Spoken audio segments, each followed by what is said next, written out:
Ici, plus que dans l'audiovisuel, la question de la précarité des employés est alarmante.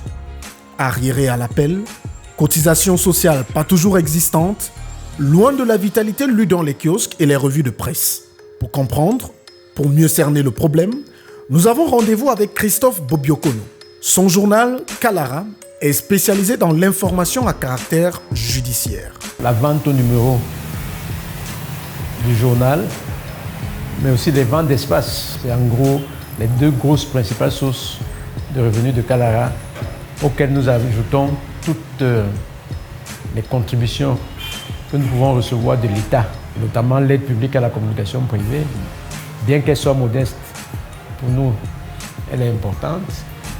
Et puis souvent les attentions du cabinet civil. Nous avons reçu une fois une attention du cabinet civil en 2018 lors des élections présidentielles. C'était 3 millions de francs. Nous avons avoisiné pour l'année dernière près de un peu plus de 40 millions de francs. Les charges, nous avons notre personnel qui n'est pas payé, je peux dire, au niveau où devrait être payé un journaliste professionnel. Ça fait à peu près autour de 1,2 million, 1,3 million de masse salariale.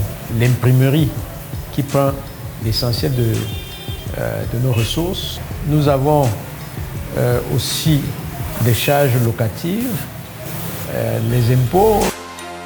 À entendre ces chiffres, on serait amené à croire que tout va bien. Du moins, ça devrait rouler pour les employés de Kalara.